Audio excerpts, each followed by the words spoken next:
spending or whatever. Okay, Caroline Woods, great to see you. Thank you. Good talk there on Delta. We continue to follow this story because we have Tim Bigham with us right now. He's going to take a look and trade Delta for us. Good to see you. Some of your thoughts.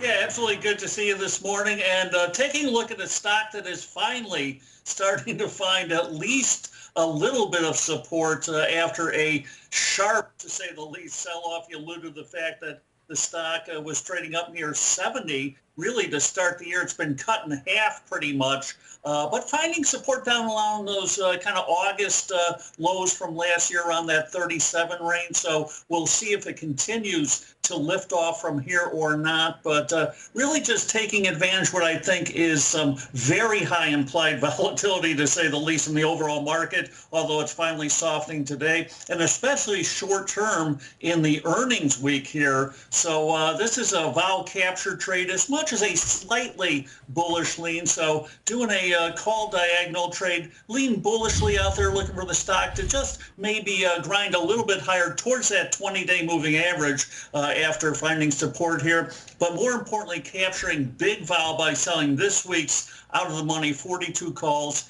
hedging by buying traditional May 40 calls, leaning slightly bullishly, not egregiously so. Plus, I have 4 weeks in the interim to chop wood, as I call it, sell additional premium if need be to defend the trade here. So I just think, market overall, Delta in particular, probably will find a little bit more, kind of lift off from here, to use a bad pun, but not too much, I don't think. I think at some point stocks will run into some trouble. So the relief rally we're seeing in the overall market probably will be softening soon here. And the airline stocks in particular probably will benefit the most almost from the low oil prices we've seen. Oil just hovering above 60. That's come down sharply. So that'll be a kind of a nice tailwind for transportation and airline stocks overall. Yeah, it's interesting how you have this lean to the upside. I mean, you're certainly not going back to the $70, but you see some upside. But it sounds like you're also expecting some volatility in the markets overall. But you do see the upside potential at least a bit for Delta. A final quick thought there.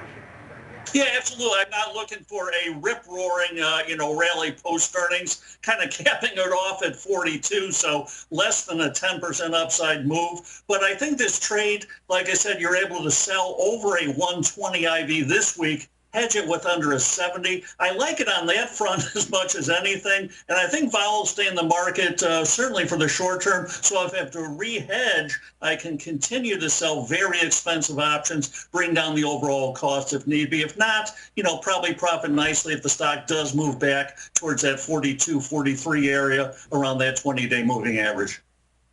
So with everything higher today, Tim, how do you feel about the markets? I mean, and the action, the Dow is up 1,400 points. The S&P is back in the green after a crazy day yesterday where it was down 5%, up 3.5%. I mean, we were all over the place. What do you think about this market action today going forward for the rest of the week after the last 3 days?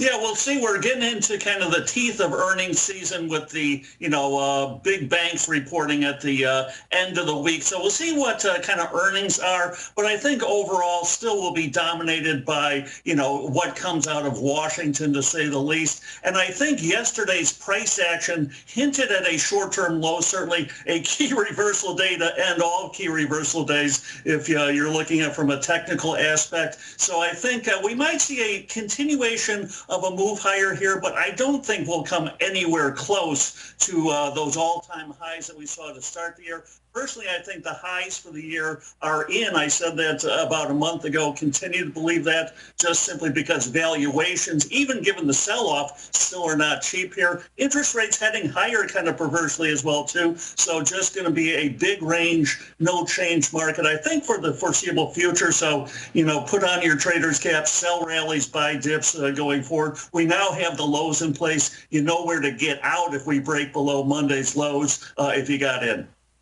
Oh, boy, don't even say it. Well, hey, it's good for bears. I mean, for the folks who are betting to the downside, but I think for those who are long, they don't want to see Monday's lows. Tim Bigham, great to see you of Buy Alerts. Thank you so much, Tim. You bet. Anytime. Take care.